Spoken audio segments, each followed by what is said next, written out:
जी एक हमद जनाब आबद अलीम सऊ साहब दी वखर तो लिखते ने कि कर दे माफ खतावां रब्बा,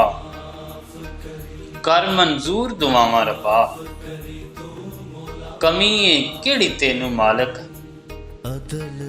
कमी है केड़ी तेनू मालक, कर तू आप अतावां रब्बा, ते इको ख्वाहिश दिल विच मेरे, इको ख्वाहिश दिल विच मेरे, ओए दर तेरे ते आवां रब्बा, तू ही मालक तू ही राज़िक, तू ही मालक तू ही राज़िक, हरदम विरद पकावां रब्बा, कर दे माफ खतावां रब्बा, कर मंजूर दुआवां रब्बा।